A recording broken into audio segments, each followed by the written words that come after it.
esteja convosco. Ele está no meio de nós. Proclamação do Evangelho de Jesus Cristo, segundo João. Glória a vós, Senhor.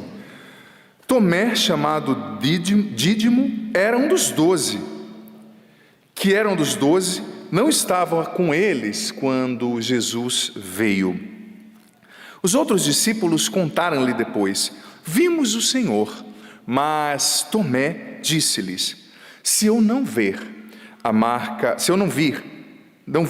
do prego em suas mãos, se eu não puser o dedo nas marcas dos pregos e não puser a mão no seu lado, não acreditarei. 8 dias depois encontravam-se os discípulos novamente reunidos em casa, e Tomé estava com eles. Estando fechadas as portas, Jesus entrou, pôs-se no meio deles e disse: a paz esteja convosco. Depois disse a Tomé: põe o teu dedo aqui e olha as minhas mãos. Estende a tua mão e coloca-a no meu lado, e não sejas incrédulo, mas fiel. Tomé respondeu: meu Senhor e meu Deus. Jesus lhe disse: acreditaste porque me viste? Bem-aventurados os que creram sem terem visto. Palavra da salvação. Glória a vós, Senhor. Podemos aplaudir a palavra que aqui foi proclamada. Pode ser mais forte essa palavra que traz libertação, transformação a todos nós. Nós podemos, Andrezinho, cantar o refrão de uma canção pedindo o Espírito Santo, preparando o nosso coração para essa reflexão. Você pode se sentar, por gentileza, e vamos cantar pedindo o Espírito Santo que venha abrir o nosso coração, venha nos preparar para esse momento de reflexão. Espírito Santo, vinde falar em mim. Espírito Santo, vinde orar em mim. Peça isso. Orar em mim. Mais uma vez, Espírito Santo, vinde. Espírito Santo, vinde falar em mim. Desejo, Espírito Santo. Espírito Santo, vinde Orar em mim. orar em mim. Vinde curar, vinde libertar nossos corações De toda a opressão, cante. toda opressão. Vinde transformar, vem incendiar, traz fogo do céu neste lugar. Aí sentado mesmo, eleve os seus braços e cante. Incendeia a minha alma, solta a voz. Incendeia Você aqui, você em casa, peça. Incendeia. Incendeia minha. Vem, Espírito de Deus, nos enche, nos batiza nesse momento. Vem nos incendiar, Espírito Santo. Senhor, prepara o nosso coração para receber essa palavra, Espírito de Deus. incendeia Liberta-nos da distração, da ansiedade, do medo, incendeia da preocupação. Incendeia minha alma. Bem suave para encerrar. Incendeia a minha alma, cante. Incendeia Cante isso. minha Deseje receber o Espírito Santo. Incendeia minha alma. Incendeia minha alma, Senhor. São João Paulo II, rogai por nós. Meu querido irmão e irmã aqui presente, você nos acompanhando por todo o sistema Canção Nova de comunicação, que satisfação para nós vivermos o acampamento para casais 2021, esse acampamento que tem um eco tão grande na tradição dos acampamentos aqui da Canção Nova. Tantas maravilhas a gente já testemunhou nesse acampamento aqui ao longo dos anos, e é claro que eu vou falar para os casais, né? É que às vezes a gente que é padre, as pessoas querem que numa pregação a gente englobe tudo, todas as questões hipotéticas do mundo, né? Não dá, é um acampamento para casais, respeita quem não é casado, a quem está recomeçando a vida depois do término de uma relação, né? O padre respeita muito, mas eu preciso falar da realidade peculiar do nosso acampamento, que é a realidade dos casais. Mas, preste atenção, refletindo sobre os casais, eu estou de uma forma ou de outra refletindo sobre os relacionamentos, sobre a nossa relacionalidade, a capacidade relacional. E todos nós nos relacionamos, não é? Eu que sou padre me relaciono, né? Não acha que é só você que se relaciona. Por exemplo, esses dias, quando eu morava, sobretudo na missão da Canção Nova em São Paulo, eu era o responsável geral lá da Canção Nova, não é? E eu trabalhava com muitas pessoas ali compondo a equipe, né? A Canção Nova em São Paulo era muito grande, tem rádio, tem a editora que era lá, tem o departamento de eventos, a televisão, não é? E um dia um amigo meu brincou, falou, olha padre, você é padre, né? Não precisa conviver tanto com as mulheres como eu, que tenho uma filha, brincando, né? Nada, não estou brincando, não estou desmerecendo, né, as mulheres, mas ele brincando comigo, né? Eu convivo com a minha filha, com a minha sogra, com a minha mulher, e você não passa por isso, né? Eu queria ser padre, brincando comigo. Eu falei, é? Com quanto você convive? Ele falou, com 3, né? Eu falei, então, eu sou o responsável, mas responsável da TV uma mulher, responsável da rádio uma mulher, responsável da editora lá era uma mulher, né? Responsável do departamento de eventos era uma mulher, responsável da TV era uma mulher, a formadora era uma mulher e a minha secretária era uma mulher. Eu falei, eu convivo com 7. Ele falou, padre, retira a brincadeira. Para dizer que todos nós nos relacionamos com homem, com mulher, todos nós nos relacionamos no trabalho, nos relacionamos em casa. Então, esse tipo de conteúdo, ele é muito eficaz para nós. Porque, gente, viver bem passa muito pelo aprender a se relacionar bem. Sabe, a gente vive bem quando a gente aprende a se relacionar bem. Porque ninguém é feliz sozinho, nós não fomos feitos para viver sozinhos.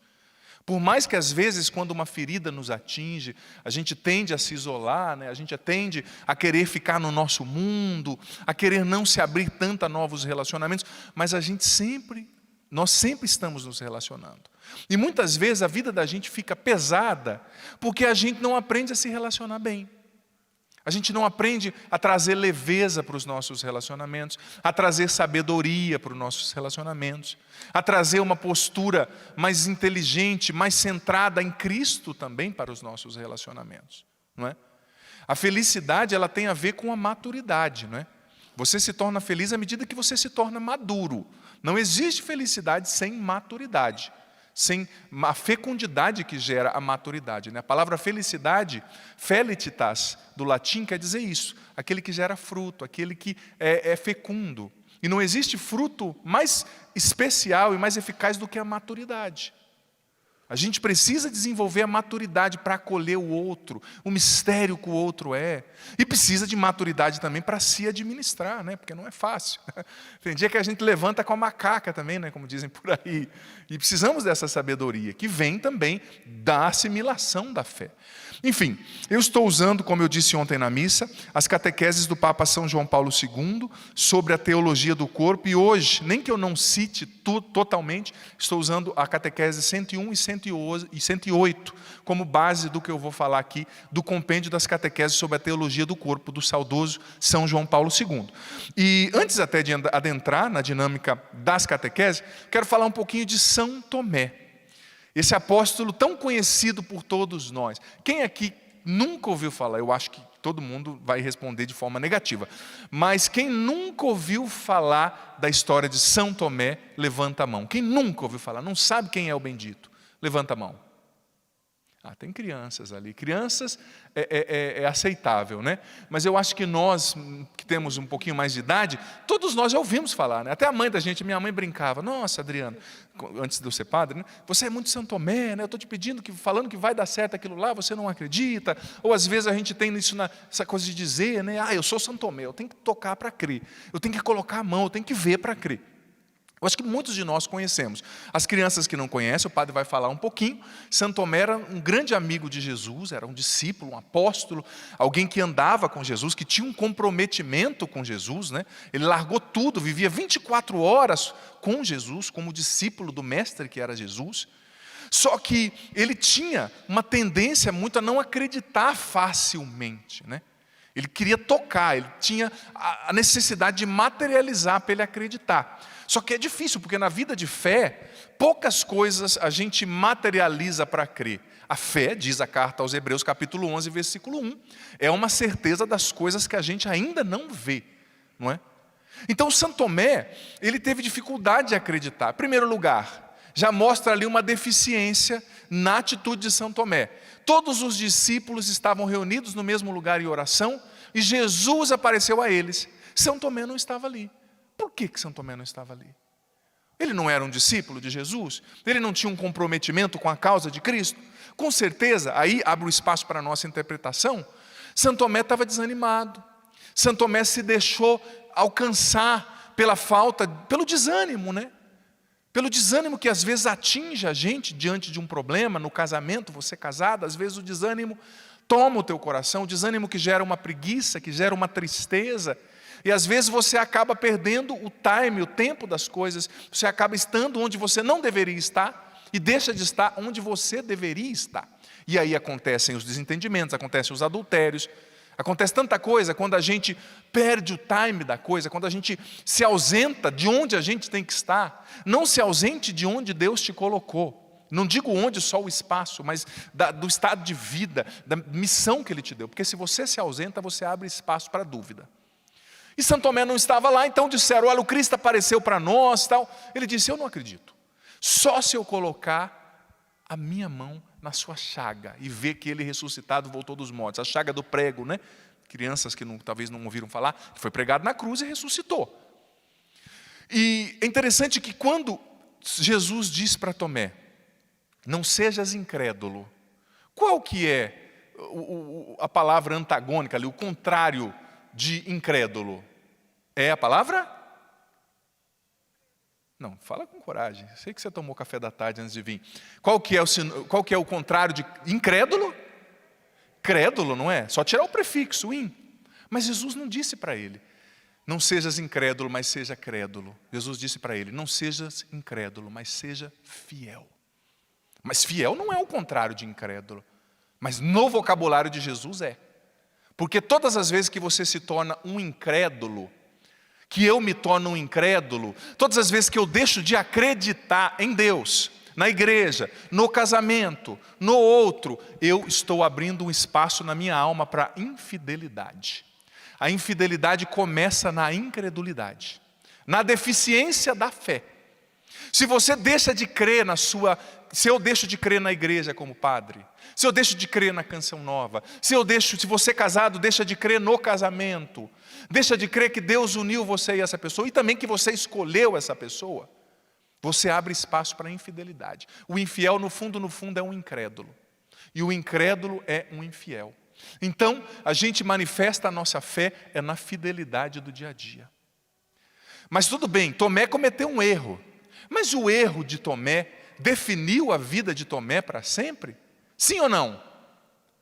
Claro que não. Porque, sobretudo você que é casado, casada, os erros, gente, são inevitáveis. Mas eles não definem o rumo da relação. Se você verdadeiramente tem essa humildade para recomeçar, para pedir perdão, para conversar. E nesse sentido, a gente percebe que São Tomé, apesar, não obstante o erro enorme que ele cometeu, depois do grande erro, ele fez, como eu disse no início da missa, uma das mais belas profissões de fé de todo o Novo Testamento. Meu Senhor e meu Deus.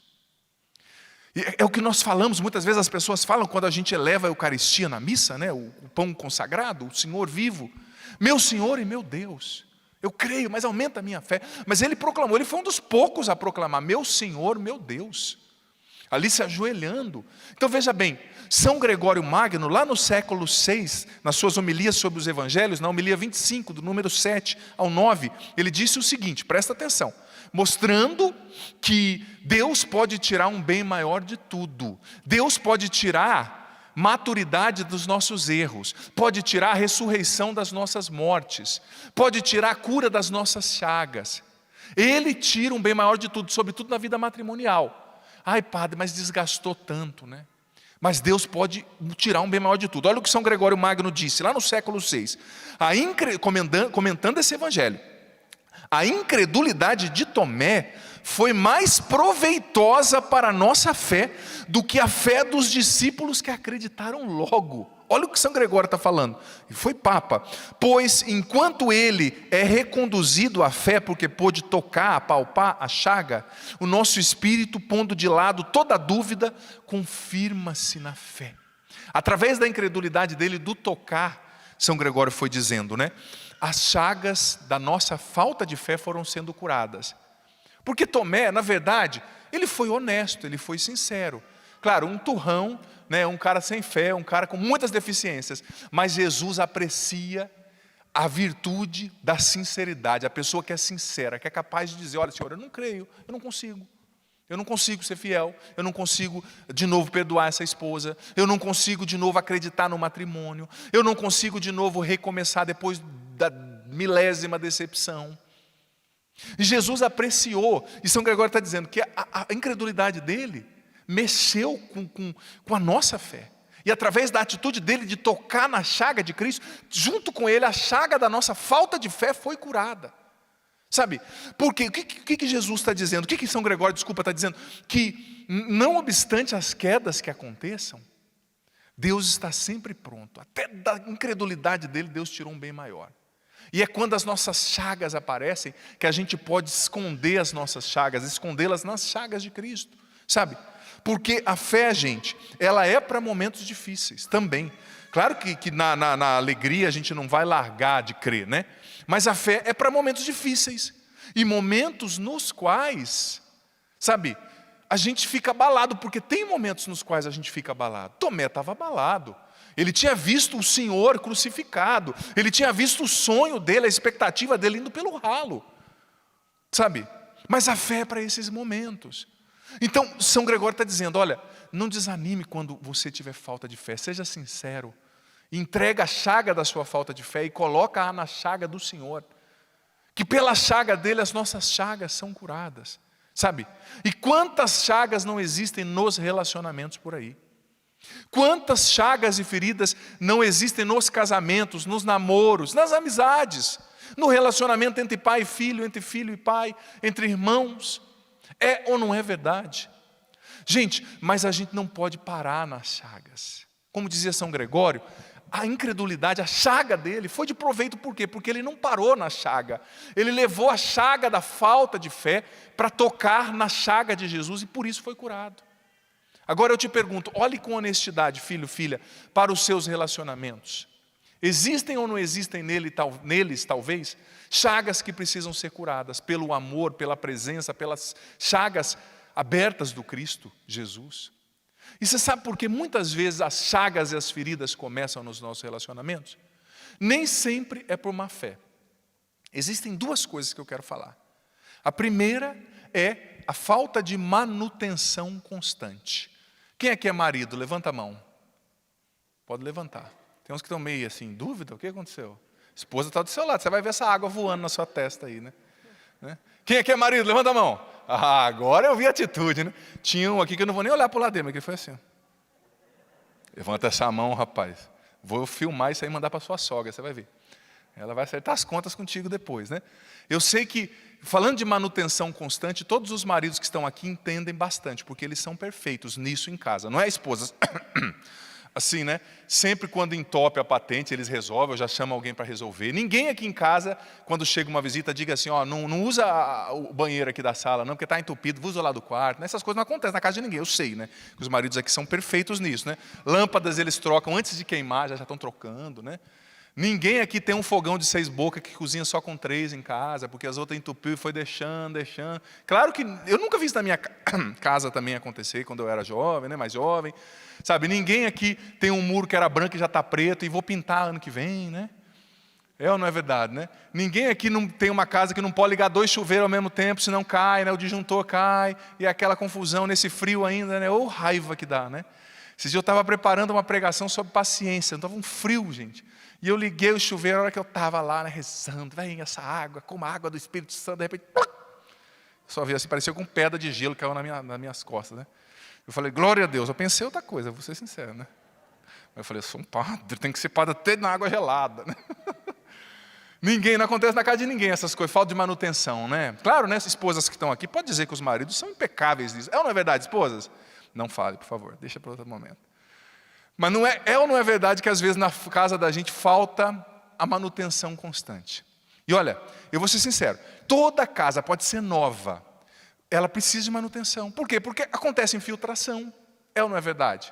É o disjuntor que dá problema, é a patente que entope, é as bocas do fogão que vão deixando de funcionar. Enquanto não tiver uma só, meia, tem gente que não se move para arrumar, não é? E vai deixando, deixa juntar tudo, aí quando juntar tudo a gente junta dinheiro e faz aquele reformão, né? Quanto mais você demora para fazer manutenção, mais energia, mais tempo e mais dinheiro vai requerer de você. Lá na frente, a hora que pega para fazer uma reforma, nossa, é um Deus nos acuda, né? Reforma é um mal necessário, ainda mais quando você está dentro de casa, né? É horrível. Quem não já passou por isso sabe. Mas o relacionamento, ele precisa, como uma casa, de manutenção constante. Manutenção constante. Quer ver quando o relacionamento começa a ruir? Quando a gente começa a pensar assim. Sempre numa relação, sobretudo num casamento, tem um lado que é mais acomodado, que acha que tudo está bom, né? E tem um lado que é mais detalhista e mais exigente, né? Ah, não, tá bom, né? E o marido, depois que casa, a esposa está lá, ela me ama, a gente tem a casa, né? O esposo está lá, ele me ama. Ele começa, pouco a pouco, colocar o casamento em segundo plano. Não, eu vou me dedicar muito ao trabalho, porque eu já estou casado mesmo, né? Então deixa aqui, ela está aqui, ela vai entender tudo. O casamento fica sempre em segundo plano. Aí se dedica muito ao trabalho, aí se dedica muito ao estudo, aí se dedica muito aos amigos, né? E o casamento vai ficando em segundo plano. E o que acontece? Para quem tem o mínimo de noção de administração, sabe, se você tem uma conta cheia de dinheiro, não, está muito cheio de dinheiro, eu vou tirar. Eu tenho muito. Pode estar muito cheio de dinheiro, uma hora o que vai acontecer? Se você só tira e não põe, o din-din acaba, né? A não ser que você tenha um pé de dólar plantado no fundo da casa. Se tiver, me empresta uma sementinha, por gentileza, que vai me fazer muito bem, não é? Acredito que você não tenha. Mas dinheiro, fazendo analogia, é um recurso que vai acabar. E às vezes a pessoa age no casamento como isso. É uma conta que eu só tiro. Aí as minhas amigas ficam mais importantes que o meu marido, ou que a minha esposa. Aí tudo é prioridade, menos o casamento. Por quê? Porque já é um jogo ganho, né, padre? É aí que a infiltração começa. É aí que as rachaduras vêm. É aí que entope as 3 bocas do fogão, se não as 6, né? É aí que o muro branco começa a ficar preto. É aí que queimam todas as luzes da casa. E depois para fazer essa reforma, se der para fazer, né? Porque tem casos nos quais a reforma se torna inviável. Claro, com Deus tudo pode se transformar. Mas às vezes chega num nível de desgaste psicológico, emocional, que é preciso muito esforço para reformar o negócio. Mas às vezes a gente tem preguiça na relação, preguiça de conversar, preguiça de perdoar, preguiça de elogiar. As pessoas, bote na sua cabeça, as pessoas precisam da nossa validação, sobretudo um esposo, uma esposa, né? Não adianta, meu amigo, você chegar, sua esposa te perguntar como está meu cabelo, você fala, parece uma vassoura. Vai dormir com os cachorros por 6 meses. Precisa de validação, né? Precisa do reconhecimento, precisa do elogio, né? Precisa do carinho, sobretudo os homens às vezes que são mais ríspidos. Claro, tem mulheres que são também por temperamento, por educação, mas eu vejo muito isso acontecer na minha prática pastoral como padre.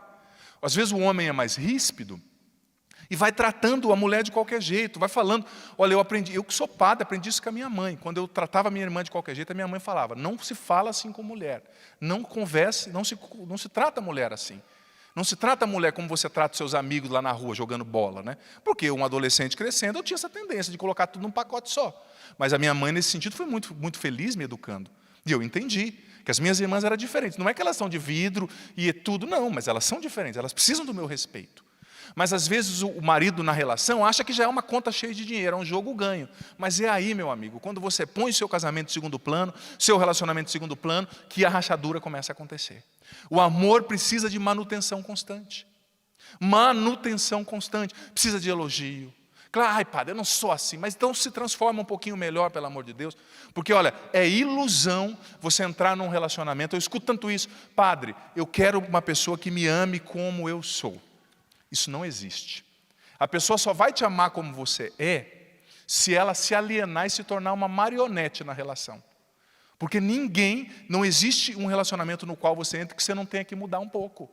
Todo mundo tem que mudar. Ai, Deus me aceita como eu sou. Deus me aceita como eu sou padre. Em tese, meu casamento é com a igreja, com Deus, mas todo dia Deus está me mostrando: padre, o senhor precisa melhorar nisso. Padre, o senhor precisa crescer nessa virtude.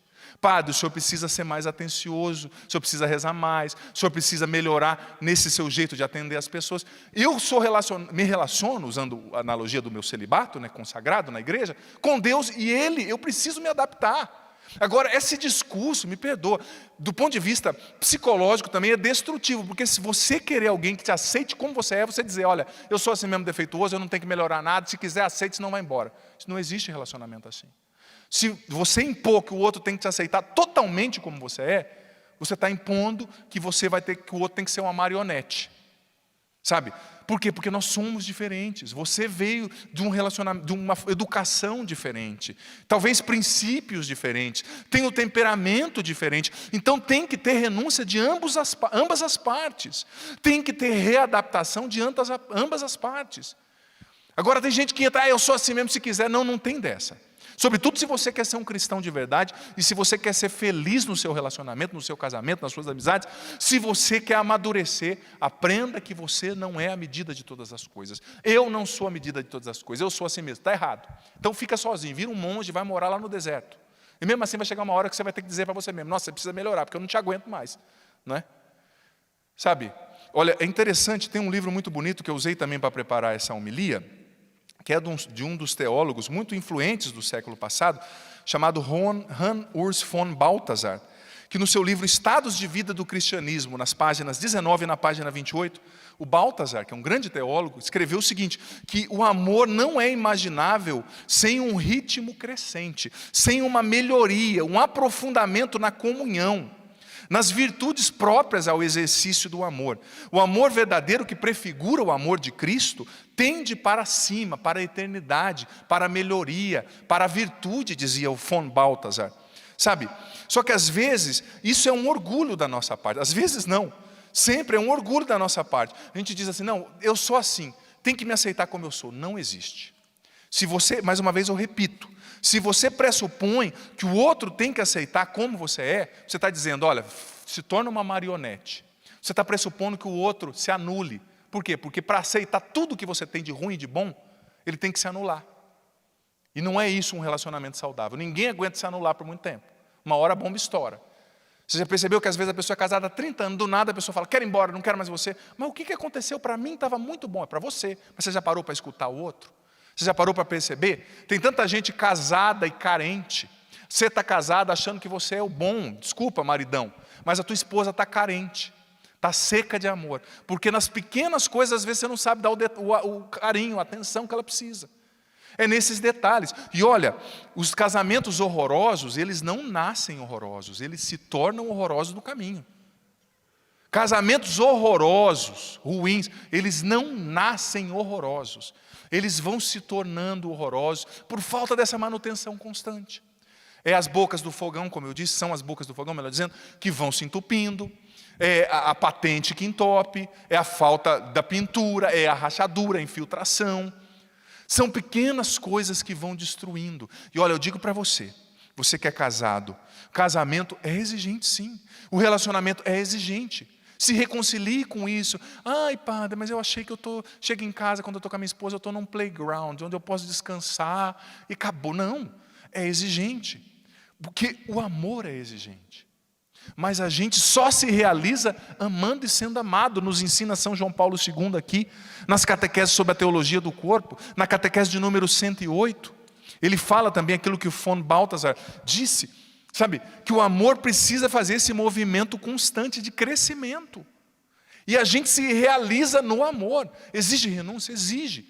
Casamento é exigente. Por quê? Porque você tem que dizer sim, filho, filha, para o seu casamento todos os dias. É que nem eu como padre.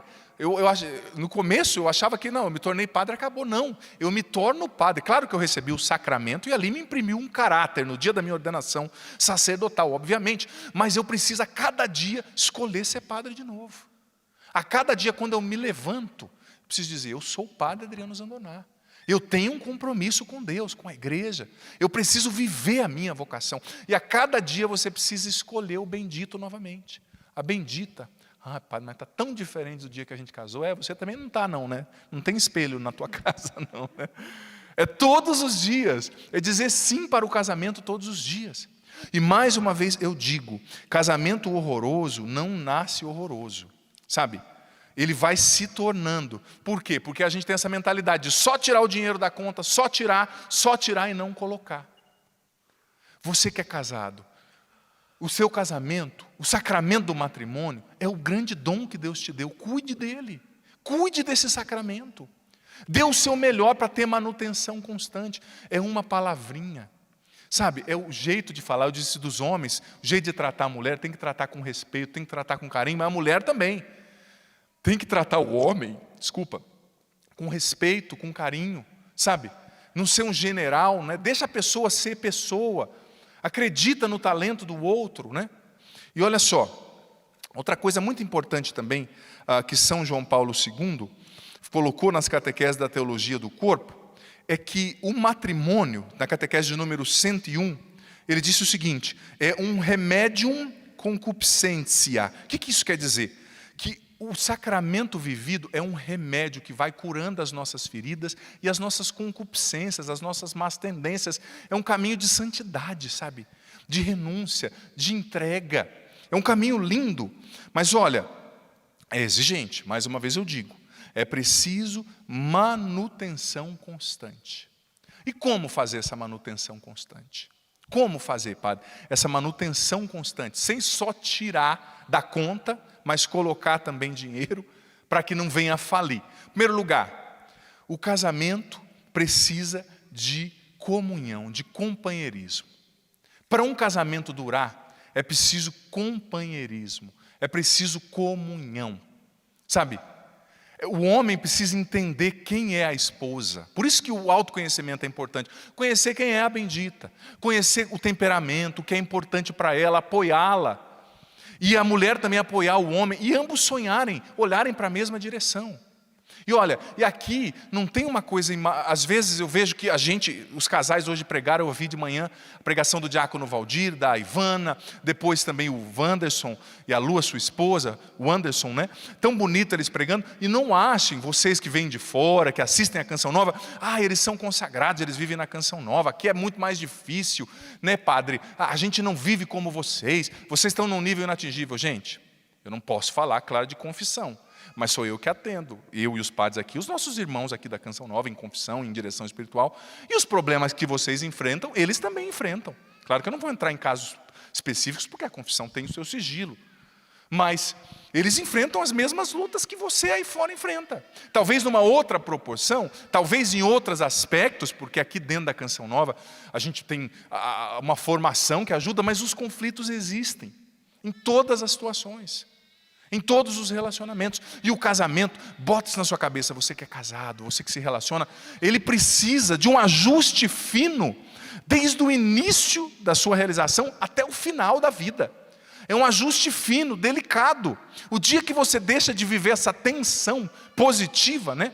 Aquilo que no Vaticano II se chamava de tensão escatológica, né? Aquela preparação para se encontrar com Deus, mas também no sacramento do matrimônio existe uma tensão. Eu preciso dar o meu melhor para o outro, eu preciso cada vez ser um melhor esposo, uma melhor esposa. Se você deixa de viver isso, sabe, você está implodindo o seu casamento, você está andando para trás. Então é preciso investir. O casamento é investimento. Eu estou investindo na minha relação. Eu estou investindo nessa comunhão, eu estou investindo em dar o meu melhor, né? Então, o companheirismo, a comunhão é essencial. Outra coisa, é preciso ter a disposição de recomeçar sempre, todos os dias. Como Tomé, ele errou, mas não disse São Gregório, não, do erro dele veio cura, veio fé forte. Deus tira um bem maior, mas se a gente tem a disposição de recomeçar, a disposição de reaprender. Sabe uma coisa que eu tenho percebido como sacerdote, que atrapalha demais os casamentos muitas vezes? São os modelos errados que nós acabamos absorvendo na nossa vida. Você cresceu vendo seu pai e sua mãe viverem como casados. Mas quem garante que o jeito do seu pai e da sua mãe era um jeito virtuoso, era um jeito maduro de viver a relação? Sabe? Muitas vezes os modelos de casamento que você teve na sua família, ou os modelos de término de casamento, que você incorporou, e não adianta, a gente leva isso com a gente. Se a gente não presta atenção, se você viu o seu pai sendo um homem grosso com a sua mãe, em muitos casos, claro que talvez isso pode gerar uma raiva e você desenvolver o comportamento oposto. Mas na grande maioria das vezes, você cresce inconscientemente achando que aquilo é o jeito de ser homem, de ser marido. Por quê? Porque você tem um modelo. Mas o modelo está errado. Você não tem que ser como seu pai. Porque talvez a sua mãe viveu magoada a vida inteira. Mas você não tem que impor essa mesma ferida para a sua esposa. Porque você vai implodir o seu casamento. E talvez a sua esposa não consiga lidar com isso. Sabe? Então, às vezes o modelo está errado. O modelo de casamento com o qual você cresceu, se lidando, vendo. É preciso questionar, é preciso recomeçar, é preciso reaprender. E outra coisa, uma coisa que ajuda muito no casamento também, é aquilo que Jesus teve no Evangelho de ontem, para com Mateus, um olhar de misericórdia, né? Eu estou dando alguns pontos aqui, viu? Fechando já a reflexão, alguns pontos que são muito importantes para que a gente viva bem a relação. Primeiro que eu falei foi o ser mais companheiro, a comunhão. O segundo, aprender a recomeçar, a reaprender. O terceiro que eu estou trazendo agora é ter um olhar de misericórdia, né? A gente precisa entrar nas nossas relações com uma postura de médico, não de juiz, não daquele que condena. Ter paciência com a história do outro. Talvez vocês identificaram, olha, você está agindo igual ao seu pai, mas o jeito do seu pai não é o melhor jeito. Vamos mudar? Vamos corrigir isso aqui? Talvez você está agindo, o homem falando para a esposa, como a sua mãe, daquele jeito mandão, daquele jeito que sufocava o seu pai, mas vamos corrigir isso aqui? Sabe? E ter um olhar de misericórdia para acompanhar os passos do outro, né? Aquilo que ele consegue dar, aquilo que ele consegue viver, aquilo que ele consegue celebrar. Como é importante num relacionamento esse olhar de misericórdia, essa paciência com o tempo do outro, essa paciência com o processo de crescimento do outro, com o amadurecimento, olhar de misericórdia. Mas claro, é preciso ambos se estimularem para a maturidade, se estimularem para o amadurecimento, né? A gente vê, eu escrevi no livro Curar e Restaurar o Masculino, né, um livro feito para os homens, que eu lancei pela editora Canção Nova, falando sobre a síndrome de Peter Pan, né, dos homens que não amadurecem. É um termo cunhado pela psicologia nos Estados Unidos. O homem, às vezes, que casa e que tem um comportamento de adolescente com 40, 50 anos, é muito comum hoje em dia, né? Síndrome de Peter Pan. Então, às vezes, é preciso se estimular para a maturidade, e pouco a pouco ir conversando também, e rasgando o verbo quando possível, dizer, meu amigo, não dá. Você tem 50 anos e age como se tivesse 15, né?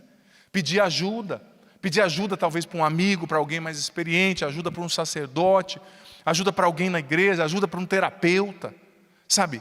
Isso é muito importante. E a gente também tem que entender, olha gente, a pior coisa falando da síndrome de Peter Pan é quando a gente não sabe envelhecer e entender que momentos diferentes requerem posturas diferentes. Por exemplo, eu vi uma pesquisa de Harvard, uma tese da Universidade de Harvard, há pouco tempo, um grupo estudou a amizade, né, na vida das pessoas. Como é possível você ser amigo de alguém a vida inteira, como a amizade acontece. E eles identificaram que você, ao longo da sua vida, só consegue ser amigo de verdade de 3 pessoas. De verdade. Sabe? Por quê? Porque, sobretudo, quando você vai envelhecendo, a pesquisa dizia. Por quê? Porque à medida que você vai envelhecendo, as prioridades são outras. Não é que nem jovem que anda em bando, que sai 11 horas da casa de um, vai ao bando para a casa de outro às 3 da manhã, volta às 3 da manhã, vai ao bando para a casa de outro às 5 da manhã. Mas tem gente que casou, está com 50 anos e agindo desse jeito ainda. Não entendeu que tem que virar a chave. Não entendeu que a vida é outra, que não tem que ser o garotão que sai, que é amigo de todo mundo, que sai com 20 amigos. É impossível ter 20 amigos. Essa pesquisa científica constatou. Você pode ter 20 colegas. Amigos de verdade, 3. Olha só. Mas às vezes a gente vai se perdendo, vai perdendo o ajuste fino no casamento, porque a gente está com todo mundo, a gente é de todo mundo, menos da esposa. A gente é de todo mundo, menos dos filhos. Chega lá fora, o cara está numa constante propaganda, campanha política, né? É amigo de todo mundo, empresta dinheiro para todo mundo, sorri para todo mundo, né? É torcedor do Corinthians, é amigo da torcida do Corinthians, é nós. Aí chega em casa, fecha a cara, fica bicudo, aí não conversa com a esposa, é patada no filho. Isso é imaturidade, é imaturidade. Nada contra a torcida do Corinthians não, tá? Mas enfim, também não vou deixar escapar aqui nada a favor, que eu sou de outro time, né? Mas enfim, é a imaturidade. É amigo de todo mundo, mas não sabe ser pai, não sabe corrigir o filho. É amigo de todo mundo, mas não sabe dar carinho para a esposa. Está fazendo um papelzão de Peter Pan, com 50 anos, mas agindo igual o molecão. Sabe? Agindo igual um meninão. Quando que vai amadurecer? É preciso amadurecer. É preciso esse ajuste fino, esse caminho, como dizia o Baltazar, de crescimento. O amor precisa crescer, precisa tender para cima, para a eternidade. E olha só, outra coisa que é importante, já caminhando para a conclusão, o casal precisa rezar junto, precisa conversar sobre tudo, precisa ter um momento para se celebrar, como eu dizia ontem, citando São João Paulo II também, a dimensão unitiva do matrimônio, né? Celebrar a vida, celebrar a relação, ter as carícias, ter os beijos, ter o namoro, o sexo, é importantíssimo. Na catequese 108, sobre a teologia do corpo, São João Paulo II faz a análise do Cântico dos Cânticos, e falando da linguagem do amor expressa no corpo, da união dos casais, sabe? Também na união íntima, que é importantíssima. Mas é preciso ter esse tempo para rezar, é preciso ter esse tempo para conversar, é preciso ter esse tempo para acertar os pontos, e que não seja também a conversa uma troca de acusações, que não seja também a conversa uma vitimização, né? Porque às vezes quando vai conversar com o outro é para, ai, você não me amou, ai, você não me isso. Claro, vamos conversar, vamos ser maduros aqui para resolver os problemas, as crises que talvez já até existam e a gente está empurrando para debaixo do tapete há muito tempo, né? Mas depois vamos recomeçar, vamos celebrar a vida, né? E olha, se a carapuça está servindo em alguma coisa, porque esses dias eu tenho um amigo que falava assim, eu não gosto de encontro de casais, padre. Está tudo bem, eu vou para o encontro de casais, minha mulher volta bicuda, viu, padre? Toda vez, e volta me falando, está vendo, você não fez isso, não fez aquilo, né? Olha, não é essa visão que você tem que ter. O encontro de casais é para trazer luz àquilo que já está ruim, que você acha que está bom. Acha que está abafando, meu amigo. Mas talvez seu casamento está caindo, você nem percebeu. Seu relacionamento está ruindo e você não percebeu. Então é preciso deixar que a luz de Cristo, a luz da palavra, ilumine, né? E é preciso voltar a ter fé, a exemplo de Tomé. Tomé foi infiel porque ele deixou de crer. É preciso voltar a crer no casamento, no seu casamento. Voltar a crer na sua vocação. Voltar a crer no desígnio de Deus para você. Voltar a crer na promessa de Deus para a sua vida. Naquilo que Ele disse que ia fazer. E Ele é fiel para cumprir. Porque onde há falta de fé, a infidelidade começa a crescer. E talvez você já esteja sendo infiel, porque você deixou, filho, filha, a decepção falar mais alto dentro de você. Você deixou de crer no outro, deixou de crer, sabe, você conhece já o seu marido, a sua esposa, já sabe os defeitos que ele tem, mas não deixa de crer. Sobretudo crer em Deus, no que Deus pode fazer na vida desse marido, dessa esposa, se ele se abrir. E continue intercedendo por esse marido, por essa esposa, continue rezando por ele, por ela, continue clamando também diante de Deus para que Deus faça a obra que só Ele pode fazer. Porque talvez você esteja pensando, tudo bem, padre, é muito bonito, mas meu marido é uma bênção ao contrário, para não dizer outra coisa, né? Minha esposa tem muita dificuldade, já aconteceu uma traição, meu marido bebe, meu marido joga, meu marido gasta o dinheiro. Aí que entra a fé também. Talvez você olhe para o seu esposo, para a sua esposa, para a sua família, e veja que por ele não tem condição de mudar. Mas é aí que entra a fé, a intercessão. O que ele não pode fazer, o que você não pode fazer, Deus pode fazer. Então interceda por esse esposo, reze por essa esposa, reze por esse filho, reze por essa pessoa, para que Deus faça o que você não pode, porque Deus pode fazer tudo. E não queira colocar a mão na chaga, mas diga, Senhor, eu estou rezando e eu sei que o Senhor já está fazendo. Senhor, eu estou clamando e eu sei que o Senhor já está trazendo cura. Senhor, eu sei que o Senhor já está alcançando o meu marido, ainda que eu não veja. Eu sei que o Senhor está alcançando o meu filho nas drogas. Eu sei que o Senhor está alcançando aquela pessoa doente. E que o Senhor tem o controle das realidades nas suas mãos. Mesmo quando eu não entendo, eu escolho crer. É na fé que a fidelidade, que a relação nossa com Deus e com os outros se fortalece. Enfim, vamos ficar em pé. Eu acredito que tem vários elementos aqui para a gente refletir, né? Nesse encontro de casais. Mas vamos rezar agora juntos. Vamos pedir a Deus que venha em nosso socorro, que venha nos fortalecer. Olha, eu tenho muito respeito à sua história, ao seu coração, você aqui, você em casa. Eu não sei quais são as feridas que o seu coração coleciona, quais são as mágoas. talvez no seu relacionamento, no seu namoro, no seu noivado, no seu casamento.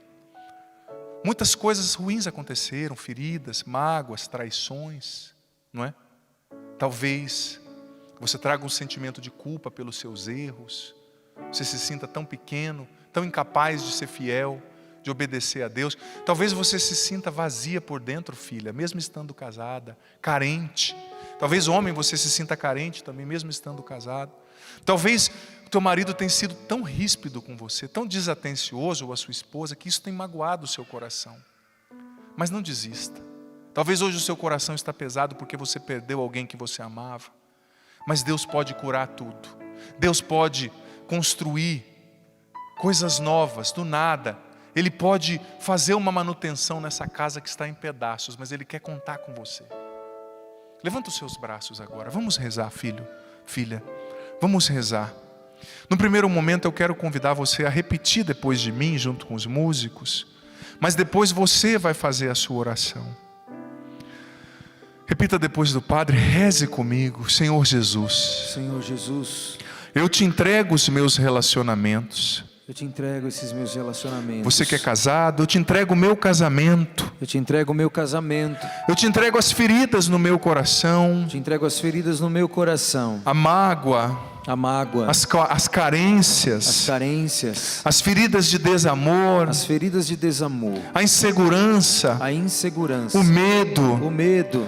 Senhor, na minha vida, Senhor, na minha vida, no percurso dos meus relacionamentos, no percurso dos meus relacionamentos, muitas vezes eu fui ferido, muitas vezes eu fui ferido, muitas vezes eu feri, muitas vezes eu feri, mas eu quero recomeçar, Senhor. mas eu quero recomeçar, Eu Senhor. quero recomeçar. Eu quero recomeçar. Eu quero acreditar de novo. Eu quero acreditar de novo. Jesus, como São Tomé, Jesus, como São Tomé, eu quero colocar as minhas eu mãos, quero colocar as minhas mãos, a minha vida, a minha vida, o meu casamento, o meu casamento, nas tuas chagas, nas tuas chagas, dentro das tuas chagas redentoras, dentro das tuas chagas redentoras, de onde sai cura, de onde sai cura, de onde sai de libertação, onde sai libertação, de onde sai redenção, de onde sai redenção, pelo poder do teu nome, Jesus, pelo poder do teu nome, Jesus, pelo poder das tuas santas chagas. pelo poder das tuas santas chagas. Cura a minha história, Cura a minha história, cura o meu coração, cura o meu coração, cura os meus relacionamentos. cura os meus relacionamentos. Eu quero voltar a crer, Senhor. Eu quero voltar a crer, Senhor. Eu quero recomeçar, Senhor. Eu quero recomeçar, Senhor. Eu quero voltar a crer em Ti.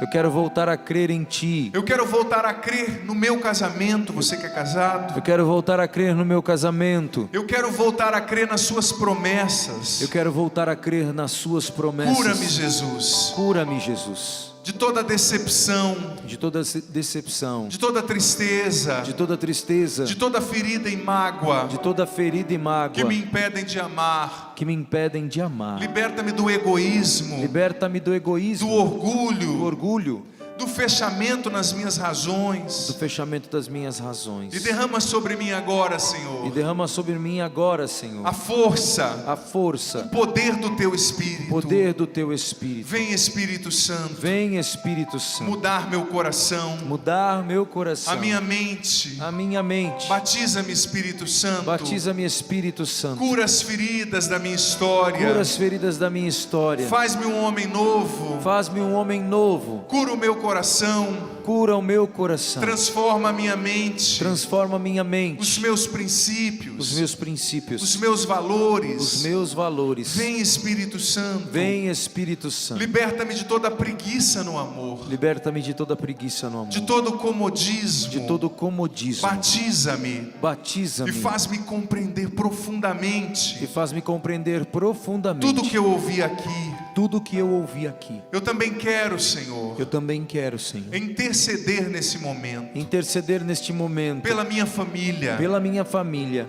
Você vai dizer para o meu esposo ou esposa, pelo meu esposo ou esposa. pela minha esposa. Eu intercedo pelos meus filhos. Eu intercedo pelos meus filhos. Eu intercedo por cada membro da minha casa. Eu intercedo por cada membro da minha casa. Sobretudo aqueles mais difíceis. Sobretudo aqueles mais difíceis. Aqueles mais endurecidos. Aqueles mais endurecidos. Que não têm disposição para amar. Que não têm disposição para amar. Que estão nos vícios. Que estão nos vícios. Que estão no pecado. Que estão no pecado. Que estão distantes de Ti, Senhor. Que estão distantes de Ti, Senhor. Restaura a minha casa.